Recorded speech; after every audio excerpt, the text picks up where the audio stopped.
Mga pa, magkape tayo. Oh, last na pala tong kape ko.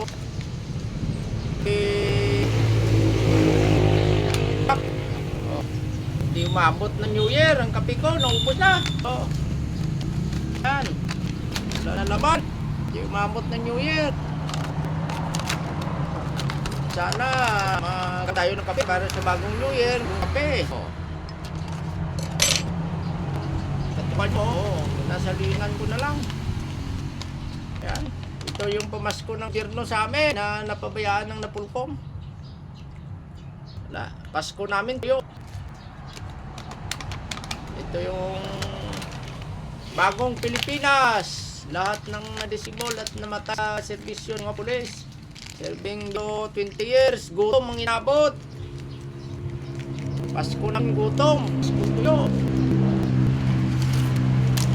Mga katrupa ko, magkape tayo. Ito yung buhay natin, parang kape. Life. Ang life natin ay parang kape. Oh. Kahit ganito lang tayo, ibigay natin ang ating bayang Pilipinas.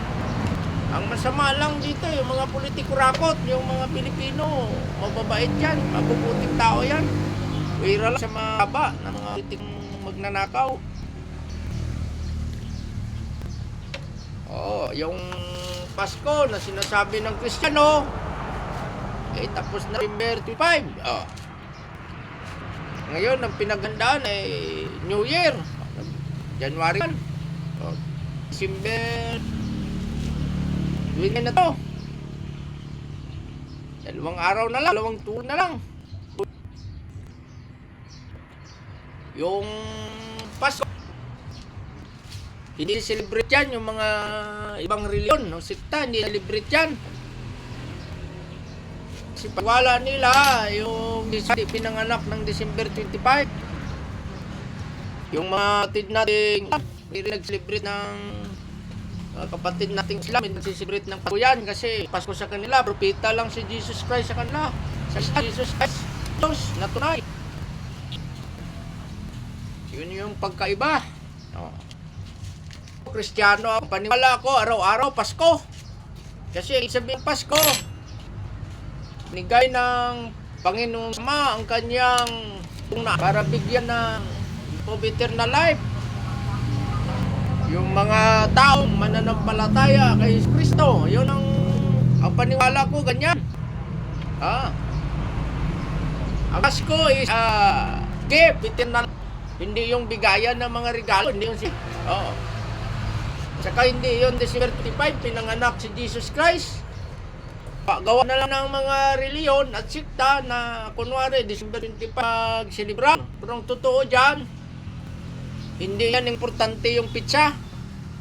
Ang importante yan, kaya sinabing Pasko, niregaluhan tayo ng Diyos ng lasting life sa pamamagitan ng kanyang pagbigay ng pinakamahalagang regalo sa lahat, yung eternal natin. Yan ang pinakamahalagang regalo. Kaya huwag kayong magtampo kung wala kayong regalo ngayon. Araw-araw, ang regalo sa inyo ng Diyos, hindi na bira. Mabili nila regalo ng Diyos na Ama sa inyo. O, bugtong ng anak, ipako yung cross. Para kayo magkaroon ng nalang. Yan ang pinaka-grace of God. Sa lahat ng walang liyon dyan. Pag nananampalataya kang mayroon kang eternal life, nabigay ng Diyos Ama, sa pag-ako ng Diyos tawag niya sa akin. Ibang interpretasyon ko, wala ko yan bumay. Kasi namatay yan pero nabuhay. Yan ang hiwaga dyan. Mystery. Tinatawag nila local mystery. Ang importante dyan, mahal ka ng Diyos. Biniglo, itilay binigay sa inyo. Ngayon, yung ibang interpretasyon pa. Material. Pagawa na lang yung material. Para kunwari, masaya. Nay dyan na diwa ng Pasko, binigyan ka ng eternal life sa pamagitan ng Jesus Christ. Yan yung gift na. Yan ang nagmamahan mo sa pa. Siya ang papao na ikaw na makasalanan, tayo, kasalanan, ay sinalo ng sa prophet ang tawag yan. Malapit ako dyan na niniwala. Si Jesus Christ, isa yan sa Islam. Prophet God. Sa Iglesia ni Cristo, isang taong binigyan ng katungkulan, mahalagang katungkulan, sinasamba yan. Kasi ako nadoktrina ako sa Iglesia ni Cristo. Pero hindi pa ako nagpautismo. Si Christ, Diyos yan na kita na binisap. Hindi katumbas ng Diyos na Ama.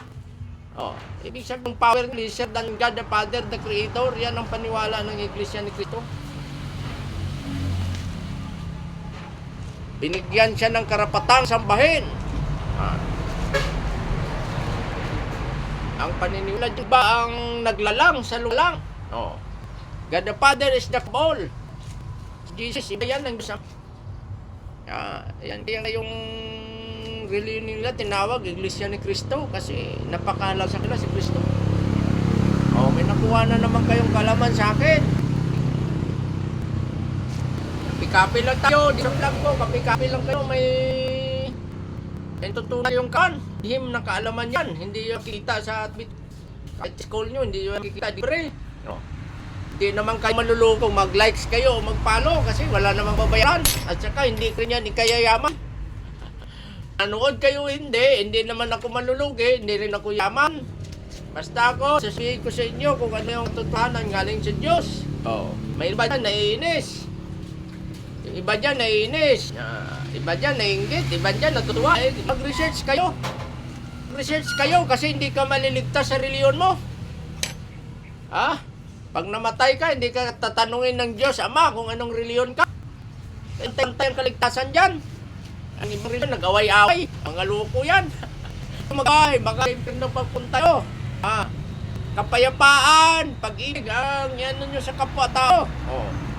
Yan ang ibilisin yung buhay nyo. Pag-ibig, payapaan. Nagkakasaganaan, prosin ng life mo. Kung may anak kayo dyan, paralin nyo. Para makakayo si Ram. Yan ang pasan, mga kabataan. Sinabi na ni Tor si Rizal. Sasabihin ko, kabataan ng pag-asa ng bayan. Pag-aralin nyo. Balang araw, magpapus. Makaahon sa kahirapan yung ano niya. Mga magulang. I love you all. Merry Christmas. Araw-araw, Merry Christmas kayo. Kasi walang pizza sa akin ng Pasko. From January 1 hanggang December 31, araw-araw, Pasko sa akin. Ang interpretasyon ko. Bahala kayo kung iwala kayo. Mali ang aking konsensya at budi. Katropa, I love you all.